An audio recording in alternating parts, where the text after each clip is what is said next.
Olá, você que acompanha a nossa programação, ela está aqui mais uma vez. Essa pessoa que eu tenho a grata satisfação de entrevistar sempre, Rosiane do Vale, juíza titular da 4ª VCUT, que é a vara especializada no combate ao uso de tráfico e entorpecentes, uso e tráfico de entorpecentes, TJM, mestrando em criminologia, pós-graduada em Direito Constitucional e Neurociência, é aqui que eu vou me aproveitar dela, na neurociência, e professora há mais de 15 anos. Pô, obrigada por ter vindo mais uma vez aqui para a gente falar desse assunto que é tão importante e que impacta tanto no nosso dia a dia. Tudo bem? Tudo bem, obrigada, Márcia, pelo convite, minha amiga, minha querida. Queridíssima também você. Eu fico inventando, gente, assunto só para receber ela aqui. Olha, a Rô. Rô, me diz uma coisa. Neurociência. Eu mexi no microfone, não deveria ter mexido, né, Alessandra? Não mexi. Neurociência, afinal de contas, como que a neurociência pode impactar no nosso dia a dia, nas nossas decisões, em como a gente se comporta em sociedade? a neurociência ela está presente em tudo, Márcia, tudo, absolutamente tudo. Eu falo que depois que eu comecei a estudar neurociência, voltada para o comportamento humano, porque a neurociência ela é dividida em várias vertentes, vamos dizer assim. Temos a neurociência estatística, a neurociência extremamente biológica, fisiológica, e a neurociência que é biológica e fisiológica, mas também voltada para o comportamento humano. E pelo fato de atuar na área jurídica, então eu me voltei para o comportamento humano, tendo em vista que as outras áreas são mais para áreas médicas, né? Sim. Então, como a minha área não é nesse sentido, mas depois de conhecer neurociência, fazer especialização e agora no mestrado também está na criminologia, levando a neurociência, estudando um pouco mais a parte jurídica, penal, criminológica, eu vejo que a neurociência está presente em todos os aspectos da nossa vida, absolutamente todos, desde a hora que a gente acorda até a hora que a gente vai dormir, desde o momento dos nossos comportamentos, repetições de padrões, que a gente pensava que era só programação neurolinguística, PNL, que isso impactava na nossa vida, não, é muito mais profundo do que a gente imagina, são raízes muito profundas.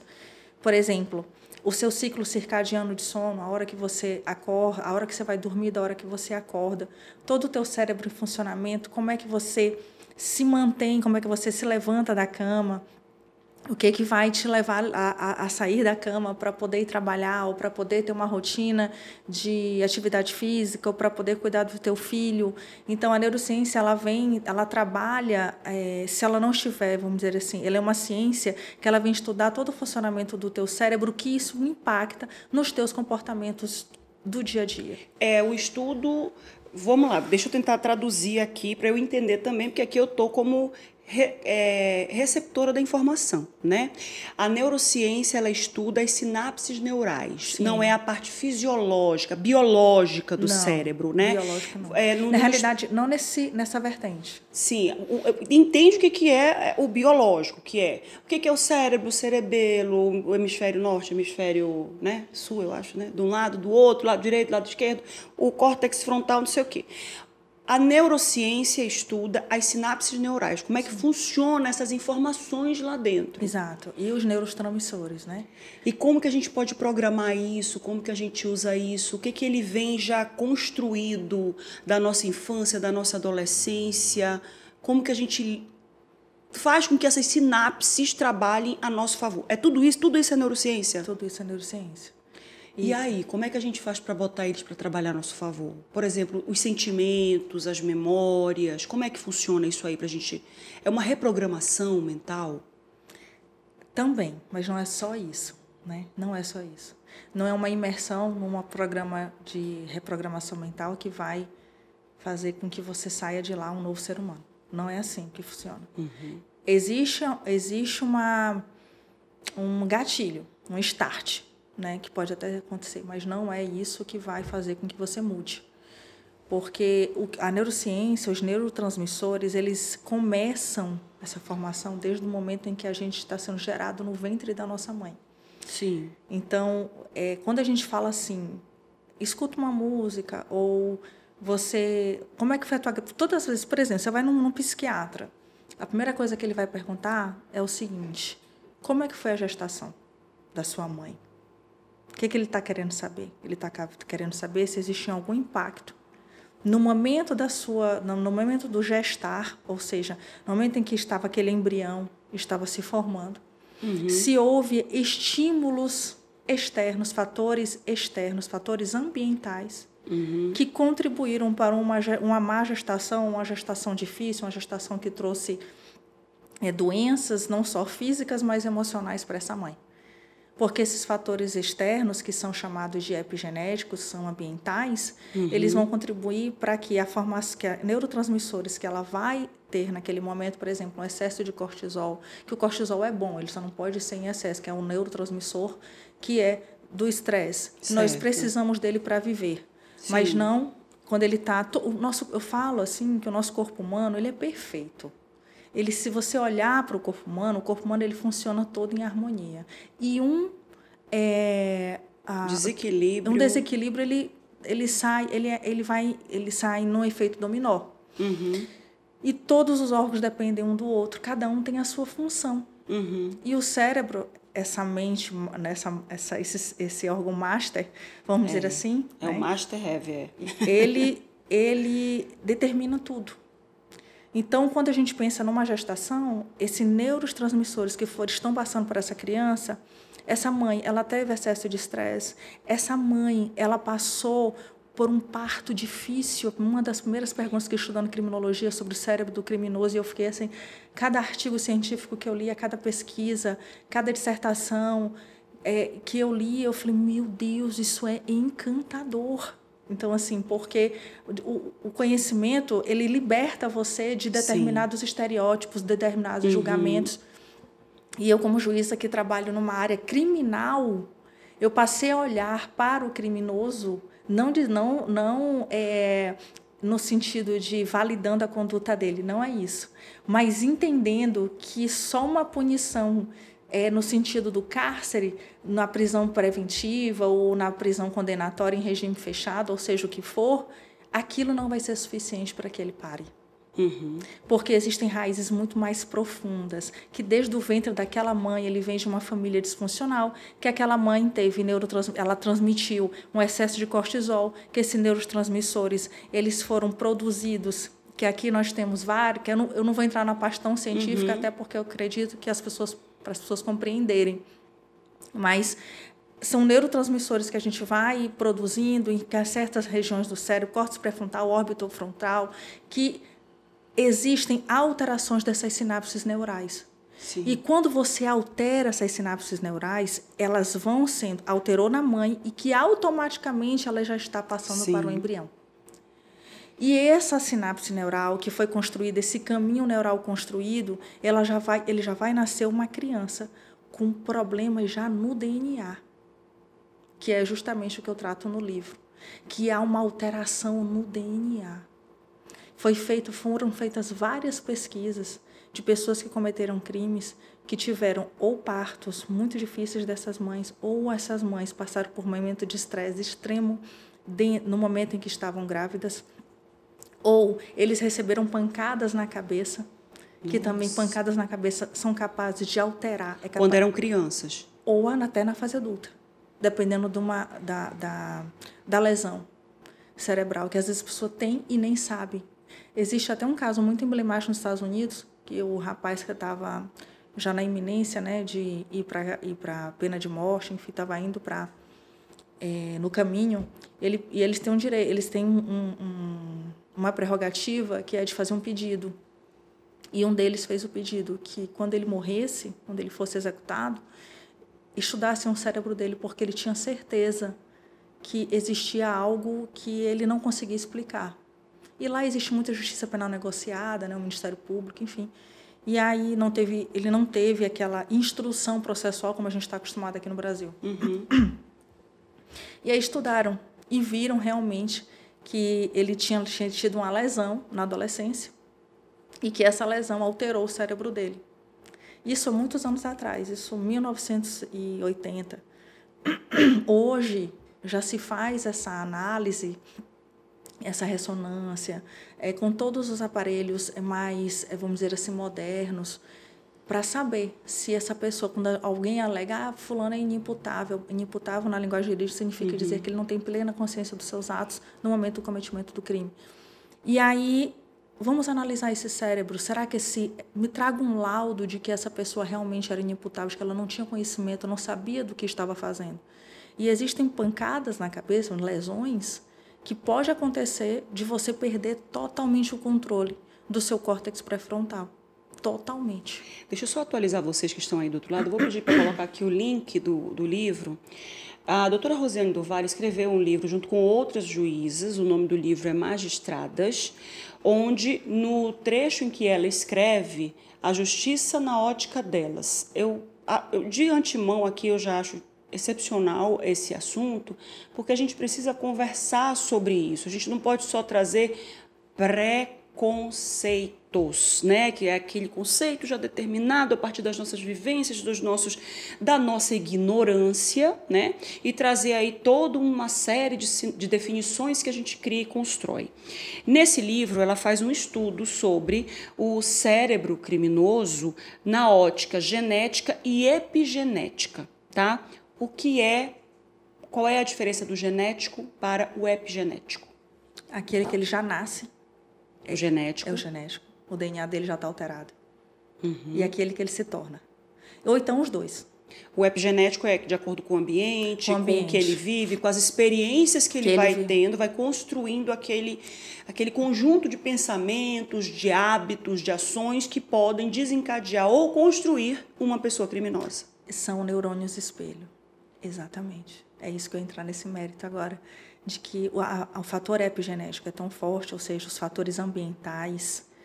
Por isso que quando as pessoas falam, tome cuidado com quem você anda, olha o lugar onde você vive, você está num lar disfuncional, de pessoas tóxicas. Gente, isso é o contágio social. E isso é ciência. Então, não é coisa de coach, né? Porque todo mundo acha que isso é coisa de coach. Isso é ficção, isso é motivacional. Nada disso. Esqueça isso aí. Esqueça isso. Por isso, assim, eu gosto tanto dessa área que eu precisei me aprofundar sobre isso. É tanto que eu fui no mestrado para criminologia. Porque eu falei, sabe assim, quando você... É como se você tivesse assim, eureka, é uma luz assim que, caramba... Por que as pessoas agem desse jeito? Exato. Por que as pessoas cometem crimes? Por que eu não consigo nem conceber ficar com o troco no mercadinho? E por que outras pessoas não só concebem isso, normalizam isso, como tiram até a vida do outro e está tudo bem, não tem nenhum problema? Por quê? Exatamente. E esse é um questionamento. E acho que Deus estava tão forte na minha vida nesse momento que quando eu estava na faculdade, a primeira entrevista que eu fiz, na época, enfim, uma visita que a gente fez lá no Ceará, na unidade prisional, eu perguntei para um psicopata. E ele falou assim, eu falei, por que você tem mais de 20 homicídios, o senhor tem menos de 30 anos, por que o senhor fez isso? Aí ele disse assim, eu não matei gente ruim, eu não matei gente boa, eu só matei gente ruim. Eu fiz um favor para o meu bairro. Então, assim, ele era meio que o justiceiro. E ele se achava no direito de fazer aquilo. E hoje, estudando sobre isso, justamente entendendo essas respostas, essas perguntas, atrás das respostas para essas perguntas que você fez, foi justamente entender como é que as pessoas nascem com um determinado tipo de... Mas assim, mas a criança é uma folha de papel em branco. Negativo. A criança não é uma folha de papel em branco. Esqueça isso aí. Esqueça. Então, muitas pessoas, quando a gente vai começando a educar, ou vai uma professora... Não, mas a criança não sabe. Sabe. Você está enganada. Ela sabe. Tem crianças que já nascem com esse perfil voltado para a psicopatia. E você diz assim, mas por quê? Porque existe uma alteração no DNA dela. Que foi durante a gestação. Durante a gestação, ou dos pais, que já tiveram comportamentos criminosos. E não é só o comportamento, é o DNA alterado. É o mesmo princípio de estudo e de informações que trazem para a gente que pais alcoólicos, 25% de chance do filho ser alcoólico. Pais fumantes, 25% de chance do filho ser fumante. Pais usuários de entorpecentes, 25% de chance do filho ser usuário de entorpecente. É esse mesmo estudo que traz esse percentual 50. de adicção São no 50%? Nosso caso é 50%. Não é 25%, 50%. Por isso que quando você... Até eu mesmo tinha muito discurso, por exemplo, crianças adotadas, né? A gente diz assim, eu vou adotar um filho. E tudo bem de onde ele vier. Mas se ele vier de um lar em que pessoas tinham... A base era com atos ilícitos, de cometendo crimes, e condutas reiteradas daquela criança presenciando aquilo e aquilo lidando com normalidades, aquela criança, ela, em regra, não é exceção, em regra, a alteração do DNA dela já aconteceu. E aí, o que vai acontecer com essa mãe que está adotando? Essa mãe que está adotando, ela vai ter que ter uma atenção a mais, porque ela já tem 50% desse DNA construído, dessa criança. Porque vem de um lar de pais que cometeram crimes. Porque teve alteração das sinapses neurais. Porque no momento em que ela estava estava na gestação, no momento embrionário, aquilo já foi passado para ela. Aquele material genético, vamos dizer assim. Sim. Já foi construído. E esse material genético influencia completamente na formação do cérebro dela, na formação da quantidade de neurotransmissores, de como esses caminhos neurais foram construídos, no que o córtex pré-frontal dela vai entender como certo ou errado, o órbito frontal também do cérebro vai se formar, porque o órbito frontal, o córtex pré-frontal, a parte da frente, é a parte em que a gente limita, e o órbito frontal é a parte em que a gente racionaliza. Então, ela vai ter, que até o Daniel Kahneman, que é um grande autor da neurociência também, ganhador do Prêmio Nobel de Economia. Que foi quem escreveu Rápido e Devagar. Isso. Né? Que ele fala muito do sistema 1 e sistema 2 do cérebro, em que isso pode ser alterado justamente no momento da gestação. Mas não só na gestação, como isso também pode ser alterado em uma criança que vê pais cometendo delitos, e isso vai acontecer, que são os neurônios espelho. Ele está espelhando o comportamento, espelhando. Você pode dizer, não, mas está tudo bem, eu vou tirar ele desse lar violento. Se ele já vem, essa criança nasceu de uma mãe que se envolveu em delitos, essa criança tem 50% de chance de cometer delitos. E se ela vive num lar que tem delitos, ou seja, um lar de pessoas disfuncionais e que praticam crimes, a chance dessa criança virar um criminoso é quase 100%. Você viu... Só Deus mesmo, realizar um milagre ali.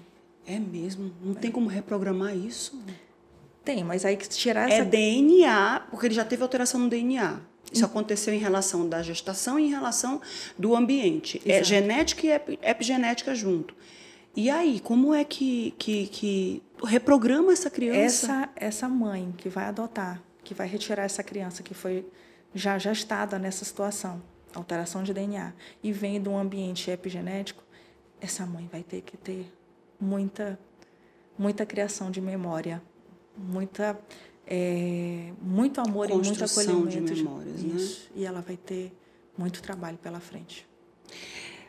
Tu viste as séries Em Defesa de Jacob e Adolescência? Ainda não vi, porque eu assisto séries com a minha filha. Não dá para assistir com ela. Nas duas séries, a gente vê crianças, adolescentes, pré-adolescentes. Eu acho que Em Defesa de Jacob o menino tem ali 11 anos, 12 anos, e ele é acusado de um homicídio. No filme, na série Adolescência também, que inclusive foi uma das mais vistas aí. Eu tô na minha lista para ver. Nos dois casos, o primeiro menino, ele é filho de um promotor da cidade. E a mãe... não me lembro agora qual a profissão da mãe, mas eles saem defendendo, conversando com ele, acreditando piamente que ele é inocente. E, no fim das contas, o menino realmente cometeu o crime, e a adolescência também. Nos Estados Unidos, é importante trazer para você que está aí do outro lado, não existe existe um Estatuto da Criança e Adolescente, e Adolescência, né? Estatuto da Criança e da Adolescência, com muito controle, porque lá um menino pode ser julgado como um adulto. O sistema de processo penal e penal dos Estados Unidos, ele pode pegar um menino de 12, 13 anos e deixar ele preso perpetuamente. Não tem pena de morte, acho que para criança, porque a comoção ia ser geral. Você colocar uma criança numa cadeira elétrica ou matar com uma injeção letal ou coisa parecida. Mas lá, tudo que a doutora Rosiane está falando aqui encontra um respaldo não só científico, como jurídico para julgar uma criança que sai algemada. Que criança não usa algema, adolescente, pré-adolescente até os 18 anos, não usa nem algema. Aí a gente estava aqui falando sobre, inclusive recomendo, coloca por favor aí, tá na descrição, Em Defesa de Jacob e a série Adolescência. E a gente estava falando aqui sobre o desafio dos pais em criar crianças, né, pré-adolescentes, ou que seja, nesse contexto em que ele vem apresentando sinais de ser um adulto criminoso no futuro. Aqui no roteiro está falando sobre justamente essas memórias e como que a gente faz para construir um ambiente seguro e saudável mentalmente, psicologicamente, para pessoas assim, e principalmente quando nós, que já somos adultos, temos a consciência de que os nossos lares foram lares disfuncionais. Como é esse passo a passo? E aqui eu vou te pedir que traga o encaminhamento para as mães e pais que adotaram crianças que provavelmente que podem ter vindo de lares disfuncionais, e depois o adulto. Como é que o adulto faz para reorganizar a cabeça nesse sentido de que eu vim de um lar disfuncional, tenho um problema de autoestima, de rejeição, acho que não sou capaz, não consigo trabalhar ali o meu profissional, tenho um problema com relacionamento, com tudo isso. Como lidar com a memória nesse aspecto de reprogramação mental aí, de trabalhar essa epigenética, essa genética? Na realidade, existe solução? Sim. Na realidade, Márcia, não são aí são mais do que memórias, são traumas, né? Porque existe a memória, existe aquela memória em que você, por exemplo, se eu perguntar para você assim, Márcia, como é que foi a sua viagem para o Ceará? Então você vai procurar, eu também. Você vai procurar momentos e relatar. Sim. Né? É isso que você vai fazer. E a memória, embora as pessoas achem que não, e isso também foi muito interessante, inclusive minha dissertação é sobre falsas memórias. E estudando memória, a memória ela não é uma caixa que você tem na cabeça, que você, agora eu vou abrir a memória da viagem. E você pega essa memória, olha, minha viagem foi assim, eu fui para a praia, eu comi camarão. Não é assim. Fiz kitesurf. Não, coisa boa. Não, amo. Eu sei quais são as memórias dela. Eu estou aqui pegando as memórias dela. Isso. Então, assim, não é dessa forma. A memória, ela é totalmente fragmentária. E todas as vezes que você acessa uma memória, você a perde. Olha que incrível isso. Como é, Rô? Todas as vezes que você vai relatar, vamos supor, você tem essa memória da sua viagem. Sim. Todas as vezes que você pega essa memória e me fala, você vai contar o fato. Sim. Você já perdeu mas quase metade dela. E da próxima vez que você for acessar, você não vai mais se lembrar, você pode até criar, mas ela não vai ser relatada da forma como aconteceu. Que aí entram também as falsas memórias. Porque você está acessando. Por que a pessoa, quando tem um trauma, assim, fale mais, a pessoa tem que explorar porque a pessoa, quando cria um trauma, ela, não, deixa quieto, não fala não. E quanto mais você fala, quanto mais você rememora, mais naturalidade você dá, mas, contudo, menos realidade você vai dar àquilo. Porque a memória ela é fragmento. Então, você nunca vai relatar uma viagem, você nunca vai relatar um relacionamento amoroso, fatos que aconteceram, na riqueza de detalhes como aconteceu. Como foram vividos. Não vai. E a partir do momento que eu verbalizo, eu construo uma memória a partir da minha verbalização. Exatamente. E você passa a acreditar que aquilo é verdade, só que não é uma falsa memória. Criada por você. Que louco. Isso me lembra muito a teoria do gato de Schrödinger. O gato de Schrödinger é uma teoria da do observador, Meu Deus do céu. Enfim, eu estava estudando sobre essa questão de que, acho que é das dimensões, será que é isso? Alguma teoria dos mundos, que existem vários mundos, do multiverso, digamos assim. E o gato de Schrödinger, ele é um gato que está dentro de uma caixa e tem um veneno lá dentro, que se ele tocar numa alavanca, ele vai ser envenenado. E enquanto não existe o observador, enquanto eu não olhei dentro da caixa, as duas realidades são possíveis. As duas realidades são possíveis. Sim. Ele pode estar morto, ele pode estar vivo. A partir do momento que o observador vai lá e olha, aí eu mudo aquela realidade que era hipotética que estava lá dentro. E vem com a teoria dos mundos e com a questão do multiverso, de que pode existir várias realidades acontecendo ao mesmo tempo. E é muito interessante, porque quando eu falo sobre o que eu não sabia, eu sempre achei que eu falando, eu fortalecia a minha memória. Pelo contrário, você fragmenta. Isso é muito louco, cara. Você fragmenta. Depende quando se trata de aprendizado. Vamos supor, eu estou estudando aqui sobre o cérebro, eu estou estudando, então eu fico repetindo. Sim. Eu estou tentando memorizar, colocar aquele aprendizado na minha memória RAM, que é o que a gente chama, né? Que é a memória de longo prazo. Eu estou em fase de aprendizado. Eu não estou vivendo um fato. Certo. A memória de aprendizado, ela é diferente do que momentos, do que vividos. Vida. Isso. É diferente. Entendi. Né? Uma coisa, eu chegar e dizer assim, Márcia, agora eu vou te ensinar direito constitucional. Vamos aqui fazer a tua memória trabalhar. Vamos aqui aprender esse conteúdo. Essa é uma parte da memória em que eu estou trabalhando. Certo. Outra parte é eu querer que você me diga sobre a sua vida. Sobre a minha infância, sobre o meu casamento. Exato. O fato que você não se forçou a aprender. O fato que você não chegou e disse assim, não, eu vou te fazer um estudo ativo, tenho que levar esse conteúdo para a minha memória de longo prazo, porque lá na frente isso vai me ser cobrado. E eu preciso estar em constante estudo para que eu possa me lembrar dele. Entendi. Isso é uma vertente. A outra são os momentos vividos da sua vida, que você não está em fase de aprendizado, que você vai memorizar determinados fatos da sua vida de acordo com como eles aconteceram. Por isso que quando a gente fala das emoções, realmente, que as emoções impactam na memória, ou é repetidamente, ou um forte impacto emocional, faz todo sentido. Faz todo sentido. Porque quando eu falo que eu vou memorizar pela repetição, eu estou em fase de aprendizado. Quando é impacto emocional, eu também formei uma memória. Mas essa memória do impacto emocional, para ela ser fragmentada, por ela ser muito fragmentada, todas as vezes que você acessa, você perde um pouco dela.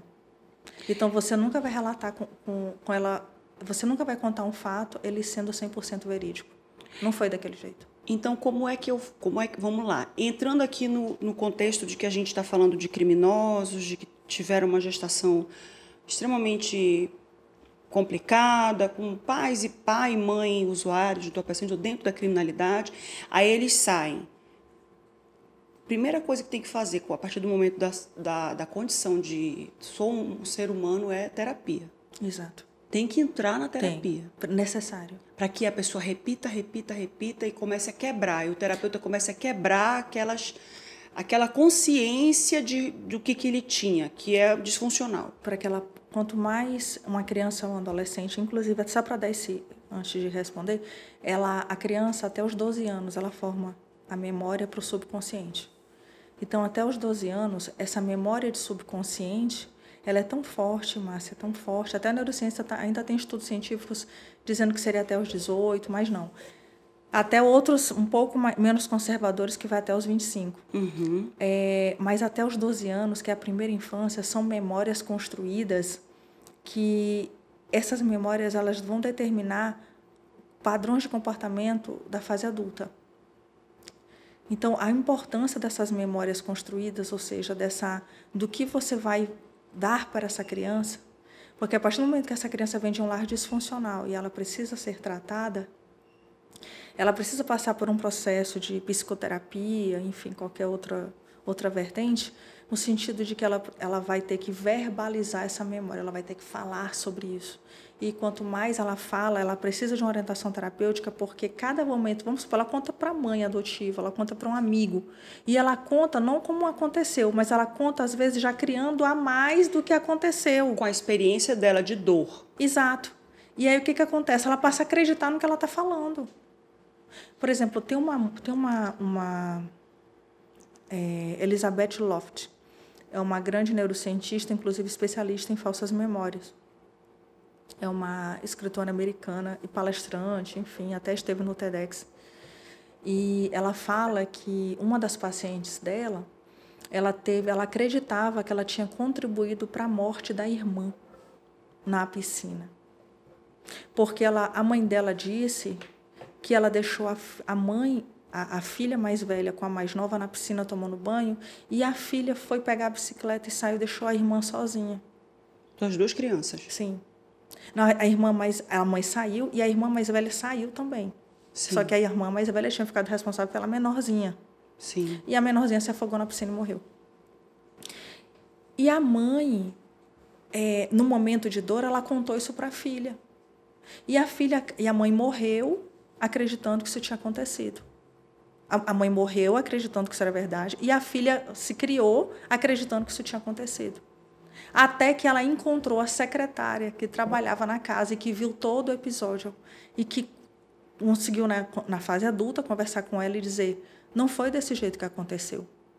Você não saiu para pegar a bicicleta. Você não deixou a sua irmã sozinha. Nossa. Isso não aconteceu. Você estava com a sua irmã se afogou porque ela foi para o outro lado da borda. Ela caiu, ela estava tomando banho, ela levantou e ela caiu do outro lado da borda onde era fundo, ela morreu, mas você estava lá, você não tinha saído. Mas na cabeça da mãe dela, ela tinha saído, ela tinha que procurar uma fuga. Um culpado. Um culpado. E isso não é verdade. E ela começou a verbalizar isso, ela começou a acreditar nisso. E o que foi? Falsa memória. Criando falsa memória. E você, quando começa a contar um fato, você tira um fragmento da sua mente. Olha, isso aconteceu comigo. Eu fui para a praia, fiz o kite, foi muito bom. Ah, mas eu fiz kite, fiz até 6 horas da tarde. Você criou isso. Talvez porque você tenha visto um lado do sol mais amarelo, ou porque você pensou já que poderia entardecer, você já pensou no horário, e você já começa a potencializar aquilo. E você fala. E você começa a acreditar. Quando você vai contar para outra pessoa, talvez você conte um pouco mais ou até um pouco menos, mas você já modifica mais uma vez aquela história. É o telefone sem fio. Isso. Por isso que a memória ela nunca é 100%. Até no processo penal, quando a gente não encontra o réu para ser citado, o que geralmente a gente faz? Antecipa as provas para ouvir as testemunhas. Porque a gente sabe que se não antecipar as provas, aquela testemunha, naquele relato, quando ela for chamada, a possibilidade dela se recordar é muito remota. Vai diminuindo. Vai. E se acontecer dela, não, mas eu vou te contar como é que estava descrito no processo, a denúncia, para você se lembrar, ela vai dizer assim, eu lembro, só que ela não lembra. Não tem como, 9 anos, 6 anos, ela vai lembrar de tudo. É um policial que estava com várias ocorrências. Que no mesmo dia prendeu várias pessoas. Então, ele vai começar a fazer o quê? Criar. E não é mentira, não é que ele está com a intenção de mentir. Não, nem ele sabe disso. Ele está ali tentando ajudar a justiça. Nossa. Então, assim, a memória é algo tão forte, assim, na construção da nossa vida, que quando a gente diz assim, é um fato traumático, fale cada vez mais com orientação terapêutica. Porque se você não fala com orientação terapêutica, com a orientação de um profissional realmente que saiba conduzir essa verbalização, se ela falar para um amigo, mas eu vou desabafar com um amigo, você cada vez mais vai verbalizar e talvez esse trauma aumente cada vez mais, dependendo do contexto que você está falando. E o amigo ainda pode dizer assim, menino, mas como tu foi capaz de fazer isso? Olha isso. Dependendo do amigo. Dependendo do amigo, né? Como que você usa a teoria das memórias a seu favor? No trabalho ou na vida? Na vida. Primeiro na vida. Porque se eu for orientada na minha vida, eu consigo ser orientada no meu trabalho. Exatamente. Na vida, como que você usa? Vamos dar um exemplo aqui. Você veio de uma família disfuncional, já tentou acessar pai e mãe não querem, porque estão na criminalidade, vamos dizer ali que seja um filho de criminoso e tudo. E os pais ainda ficam, não, porque você não presta, porque você não sei o quê, porque o teu pai é um bandido, porque a tua mãe é uma bandida, porque tu vai ser também um... Ele sai, ele resolve sair. Eu sei, entendi. Né? E vai para um ambiente neutro. Ou até um ambiente de escola e tudo, mas está lá. Não, porque eu sou um bandido. Porque meu pai disse isso. Porque minha mãe me chamou de ingrato. Porque minha mãe disse que eu abandonei. Como que ele arruma isso na cabeça dele? O cérebro, ele só amadurece aos 25 anos, né? Só aos 25. Então, esse cérebro, ele é muito bem... Existe um fenômeno chamado neuroplasticidade neural. Uhum. Que antigamente diziam que o cérebro do adulto não era possível ser modificado. Que isso era só o cérebro da criança ou adolescente. Uhum. Mas não. A criança ou adolescente, na realidade, adulta, até os 25 anos, antes de completar 25 anos, existe uma neuroplasticidade muito mais flexível, vamos dizer assim. Existe a possibilidade de mudança neural. Uhum.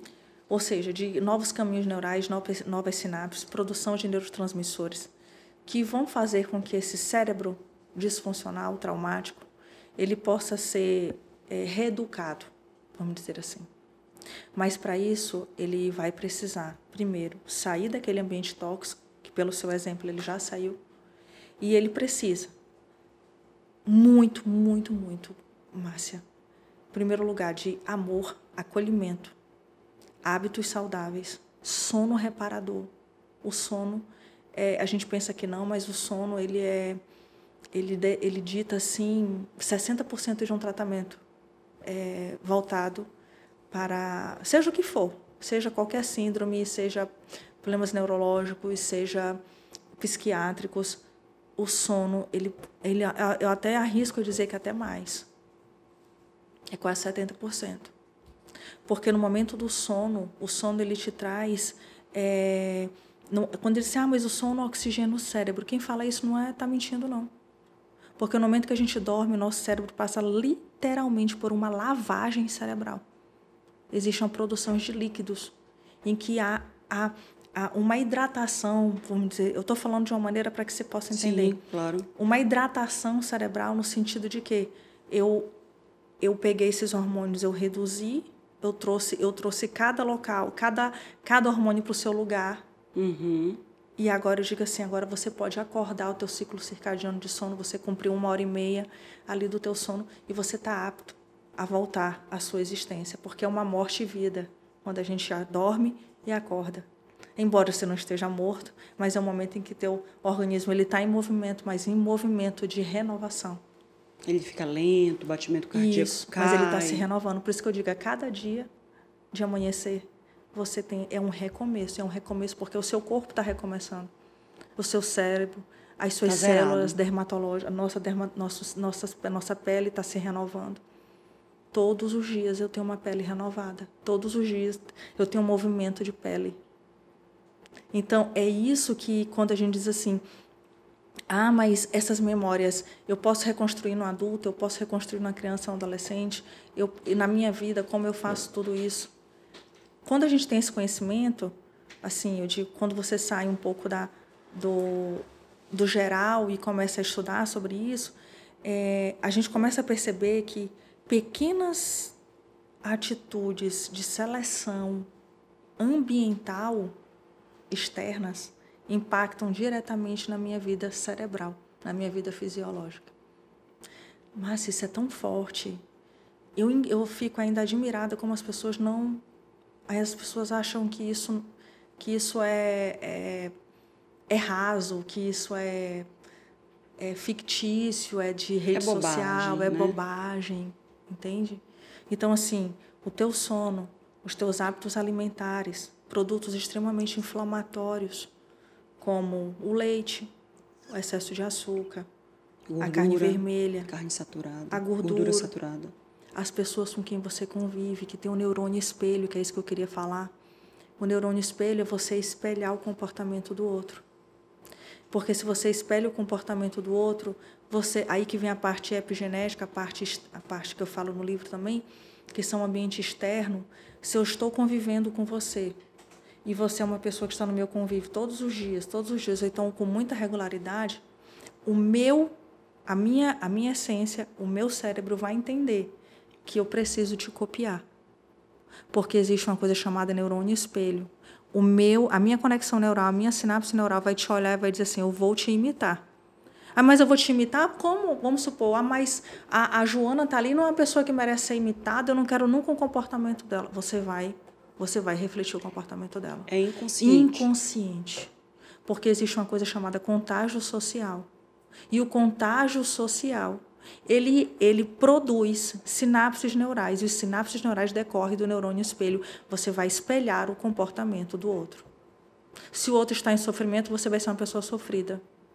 Se o outro está em é uma pessoa que fere, você vai ser uma pessoa ferida. Você vai ferir também. Se o outro usar droga, a possibilidade de você usar droga um dia, ou então pensar na possibilidade, ela vai acontecer. Não é, mas a Maria vai com as outras. Esqueça isso. Não é esse linguajar. Sim. Mas a sua mãe tinha razão, a sua vovozinha também.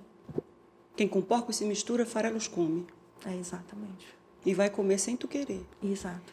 Porque, assim, quando tu tá numa vibe, é aquilo que eu sempre digo, né? O que e a rede social traz muito isso hoje, né? Por exemplo, eu quero ter uma vida saudável, eu quero fazer exercício físico, eu quero ter uma alimentação legal, o que eu vou fazer? Eu vou andar com pessoas assim. Não tem como você, que está numa vibe de acordar cedo e treinar, continuar andando com pessoas que ficam até tarde bebendo. Então, você vai começar a andar com as pessoas que têm o mesmo comportamento que você. Ah, é o grupo da corrida, é o grupo da academia. Ah, eu quero falar sobre... Eu já me peguei, por exemplo, eu tenho um grupo de amigos que a gente fala sobre... Eu lembrei agora que o gato de Schrödinger é da mecânica quântica, da física quântica. E aí a gente senta, aí um fala sobre vida extraterrestre, aí o outro fala sobre epigenética. A gente tem uma médica, né, que é minha amiga, a Janaína Tirapelli.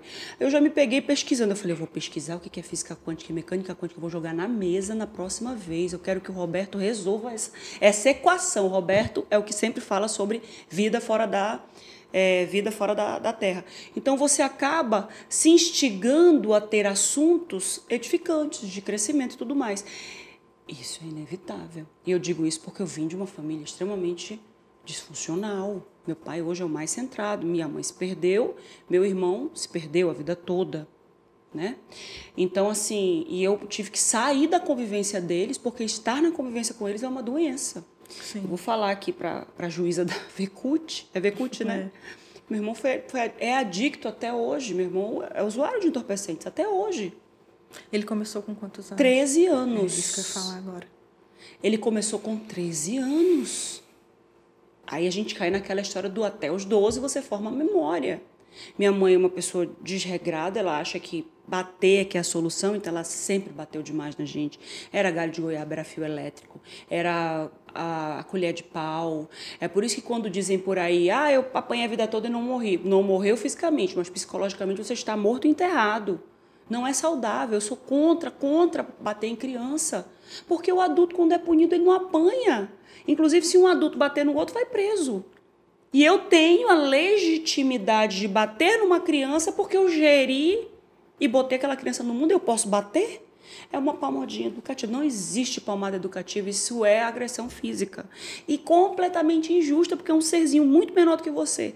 Então, e que não tem o controle nenhum das suas emoções. E está aprendendo. Aí eu vim de uma família, eu sempre faço estudo de caso, né? Da minha vida. Meu pai, que hoje não bebe há 15 anos, mas era alcoólico, ele não reconhece isso também, que ele não tem nem YouTube para ver eu falando hoje, porque hoje eu falo com ele isso, eu não era alcoólatra, porque eu parei de beber a hora que eu quis, mas passou a vida toda bebendo, com a minha mãe irritada, brigando. Construíram, meu irmão e minha mãe, um ciclo de hospedeiro e parasita. Eles ficam se revezando para ver quem é o hospedeiro e quem é o parasita, um hospeda, o outro parasita.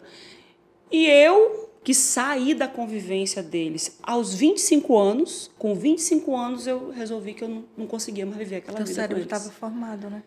Da maturidade formou. Meu irmão estava levando tudo que eu tinha, eu já trabalhava muito, muito, muito, ele roubando para poder usar e tal, eu falando, chamando minha mãe para a realidade, para corrigir, até que ela virou para mim e falou, não te aguento mais, porque eu estava cobrando dela, ele está me roubando, a senhora precisa corrigir, a senhora precisa corrigir. E ela, sem saber como fazer, virou para mim, sem saber como agir, virou para mim e falou, eu não te aguento mais. Aí eu resolvi sair, eu tinha 25 anos, João. Saí da convivência deles.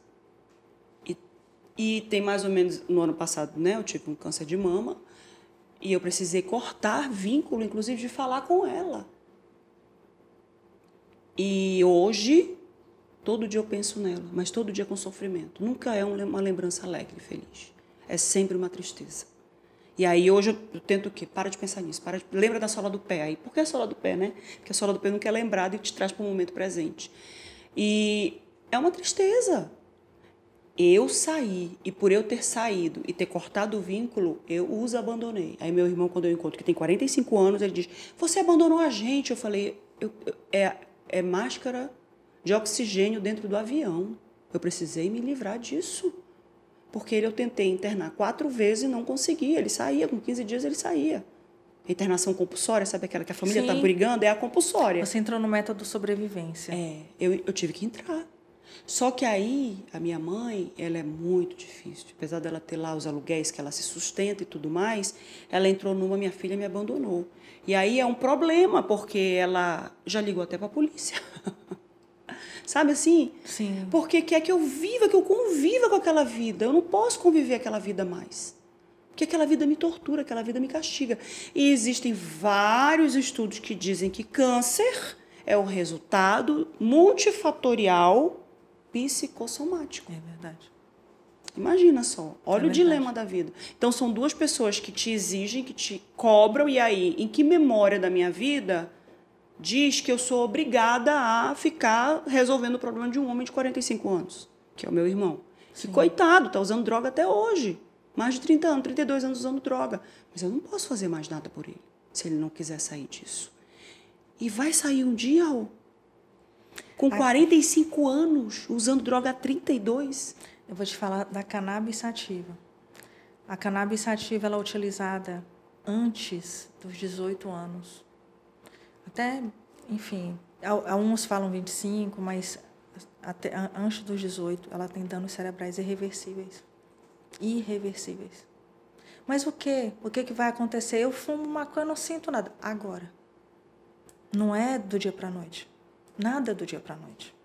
As sequelas de desenvolvimento cognitivo vão acontecer, já estão acontecendo para uma pessoa que usa cannabis sativa. Eu estou falando de cannabis. Uhum. Você imagina cocaína, porque Freud era usuário de cocaína, você sabia disso? Não. Era usuário de cocaína. Era usuário de cocaína, era um dos maiores defensores da cocaína, que a cocaína ela é um estimulante. As pessoas diziam, muitos defensores das drogas, da liberação, fala que cocaína não é droga. Por isso que muitos médicos usam em plantões. A maioria... A metafetamina, né? Sim. E tem remedicamento, como o Venvance, que tem o mesmo princípio ativo da cocaína. Emagrecedores. Então, tira o apetite. Isso. E na realidade, Freud, ele era um dos incentivadores da cocaína.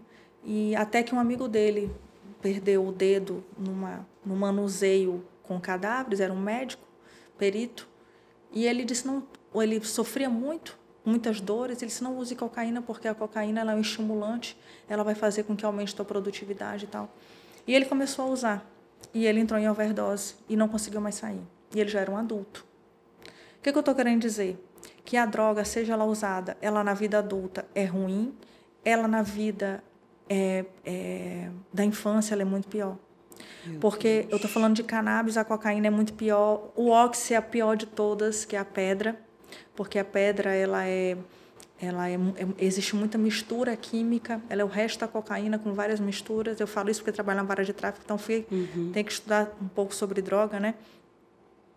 Mas falando da cannabis, a cannabis que é a mais leve, disse, não, mas cannabis sativa, inclusive, se utiliza para doenças. A cannabis sativa fumada, ela perde todas as suas qualidades benéficas, tudo que é benéfico. E quando a gente fala de cannabis sativa usada para uma doença, a gente está fazendo o peso do custo-benefício, porque nós estamos falando de uma criança, de um adolescente que tem 32 convulsões por dia. Não, mas a cannabis, ela não pode ser utilizada de forma de fumada. Sim. A cannabis, o canabidiol, que é O medicamento, o psicativo. Não, porque a cannabis, ou maconha, vulgo maconha, ela tem 2 aspectos, ela tem 2 substâncias, tetrahidrocarbinol e canabidiol.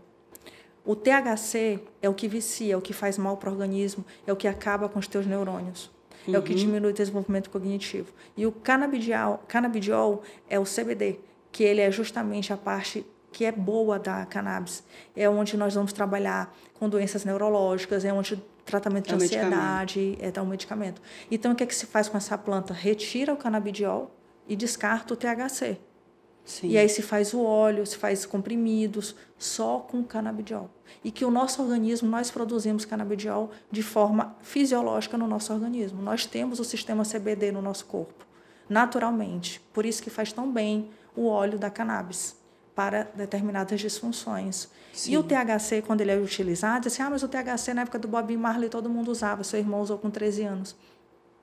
Antes do Bob Marley, a maconha era excelente. Porque todo mundo fumava, tirava uma onda e estava tudo certo. Excelente, entre aspas, ela sempre fez mal, mas não era tão viciante.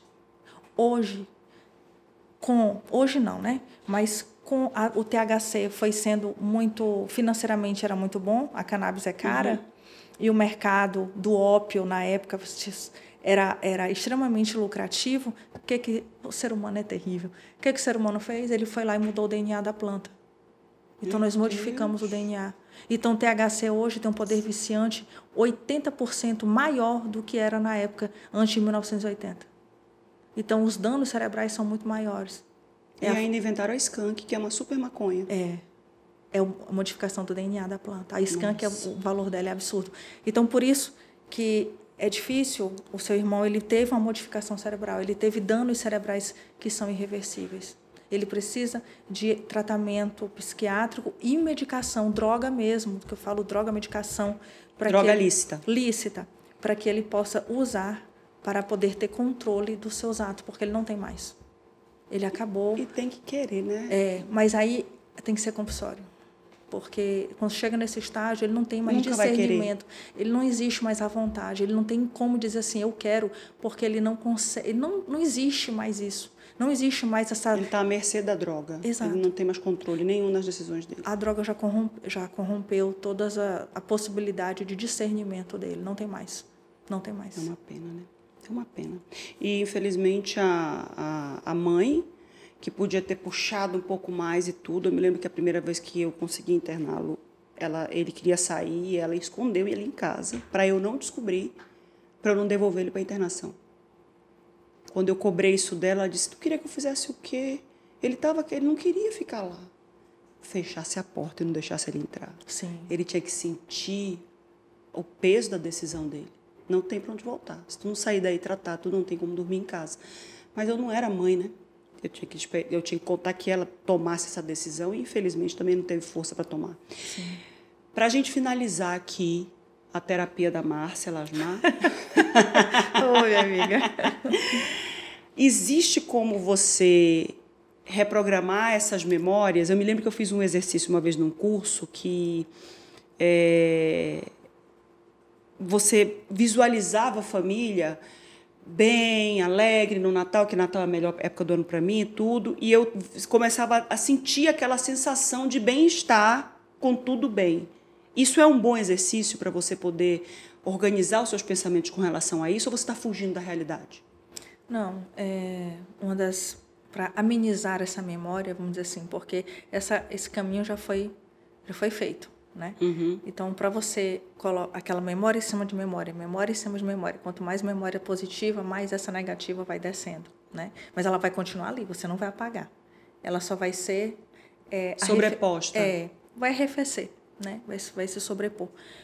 Mas um dos exercícios que está sendo assim mais, vamos dizer assim, com resultado positivo, principalmente em pacientes oncológicos, principalmente em famílias em tratamentos psiquiátricos de grau de ansiedade muito alto, além dessa visualização, mas a visualização não do que você acha ideal, mas a visualização de um momento da sua vida que foi extremamente feliz, que você diz assim, naquele dia se eu perguntar para você, Márcia, qual foi o momento mais feliz da sua vida? Você vai saber relatar. É você estar no momento presente, naquele momento, lembrando daquela memória. O que te trouxe felicidade naquele dia? O que na realidade, felicidade é um estado de espírito. Mas o que te deixou alegre? Porque emoção é diferente de sentimento. Qual foi a tua emoção, a tua alegria maior que fez com que você visualizasse isso? E você se trazer para o momento presente com lembrando qual era a construção mental daquilo. E quando a gente faz isso, a gente está mandando para o nosso organismo naquele momento a produção de neurotransmissores, né? Serotonina, dopamina, hormônio GABA. Então tudo isso está sendo um choque vamos dizer assim, de drogas naturais produzidas pelo teu organismo. Que você trazem a sensação de bem-estar. Exato. Mas com essa memória que ela já existe, tá? Você só está trazendo ela para cima. É por isso que é muito importante você ter boas memórias. Construção de memórias alegres, felizes. E o Mindfulness, né, também. O Mindfulness, que é o poder da presença. Tem aqui até um filme que eu recomendo muito, que é O Poder Além da Vida. Assiste. O Poder Além da Vida? É um filme antigo, 2006. Ou é o Amor Além da Vida? Não é Poder amor. Além... É o poder. Não é com Robin Williams? Não, existe Amor Além da Vida, mas não é. É o Poder Além da Vida. Exato. Está anotado e estará aqui na nossa descrição. Assista, vale muito a pena, é sobre isso. Eu queria muito ficar contigo aqui, mas eu preciso te liberar. Eu tenho que te liberar. Eu não queria.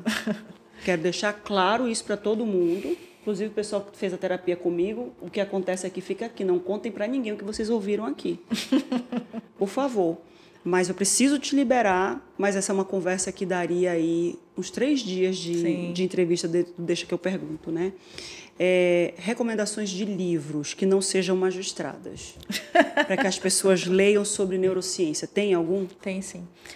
Existe um livro para quem é pai e mãe, e eu recomendo muito, foi libertador, assim. O Cérebro da Criança. Leia esse livro, para quem é pai e mãe de criança, adolescente, O Cérebro da Criança. E tem um outro livro. Para quem não é pai nem mãe. Para quem não é pai nem mãe, mas O Cérebro da Criança é mais para adulto, viu? A gente se engana com esse livro. A gente acha que, para eu educar, a educação está sendo sua. É incrível. É mesmo? Você recebe a educação? É você recebendo. É incrível. Então eu lerei. E o outro é Comporte-se. Comporte-se. Comporte-se. Inclusive, ele está esgotado na Amazon, mas ele está voltando. Comporte-se. E O Cérebro da Criança. Todos esses livros, O Poder Além da Vida, vai estar aqui na descrição para a gente facilitar o seu acesso a essas informações. Inclusive, também, o link do livro da doutora Roseane, lá da Amazon, que é onde está sendo vendido agora, né? Isso. Até chegar nas livrarias físicas, que eu acho que aqui em Manaus só tem mesmo agora a leitura. Lá no Amazonas Shopping. O meu, eu tô esperando chegar, né? A editora está enviando. O dela, ela ainda não recebeu. Ainda não recebeu. Eu acho que tu devia comprar teu livro lá na Amazon. Eu vou comprar, porque eu também vou comprar. Eu vou comprar, porque a editora está mandando, eu peço para ela vir aqui para poder autografar para mim. Obrigada por ter vindo hoje. Eu que agradeço, Márcia, muito obrigada. Eu sei que você fez das tripas coração para estar aqui hoje, mas muito obrigada, viu, Ru? Você que está aí do outro lado, que acompanha aqui, a gente te encontra no @Rosiane do Vale, né? Isso. Vai estar aqui também na descrição, tá? Se você quiser aí mais terapia, quiser informações psicanalíticas, você vai lá no @Rosiane do Vale. E de quebra ainda pega informações de como passar em concurso público. Muito obrigada. Todo dia ela está lá treinando, na treinoterapia dela, comendo direitinho, bonitinho, porque sabe a importância de treino e a importância de exercício físico, né, Rô? Eu falo que eu acho que a gente sobrevive nesse mundo com 2 coisas. Oração e atividade física. Oração e atividade física. E eu não posso deixar de falar que durante o meu tratamento oncológico, todos os oncologistas, os médicos, mastologistas, todo mundo envolvido no meu tratamento disse, está treinando. O doutor Gesso Mourão ligou para mim, Márcia, você não engordou não, né? O doutor Gesso foi quem primeiro me atendeu aqui antes de eu ir viajar e tudo para fazer meu tratamento. Está engordando não, né? Porque engordar é um dos piores fatores de risco para recidivo. Eu falei, doutor Gesso, meu objetivo é o percentual de gordura de Rosiane do Vale, 17%. Olha. Não é verdade? Que eu peguei, ela caiu na besteira de jogar na rede social, eu dei um print, até hoje eu coloco lá. RV. É isso que eu quero. Linda, tá linda. Fã, é porque eu sou fã. Você que está aí do outro lado, muito obrigada por ter acompanhado essa entrevista. Aqui na descrição a gente vai colocar todas as dicas para você ficar muito mais informado e entender de verdade o que é neurociência. A gente precisa saber disso para poder, se não der para corrigir o que a gente viveu na infância, ter uma vida adulta mais saudável, né, Rô? Exato. Mas dá para corrigir, sim. Dá para corrigir. Enquanto houver vida, há esperanças, né? Exato. Então, você que está aí do outro lado, muito obrigada. Fiquem sempre ligados. A qualquer momento a gente volta com outras entrevistas maravilhosas. Enquanto isso, acompanha, ouve a entrevista que eu fiz agora com a doutora Rosiane do Vale. Fiquem ligados e você já sabe, é assunto? Deixa que eu pergunto. Até a próxima.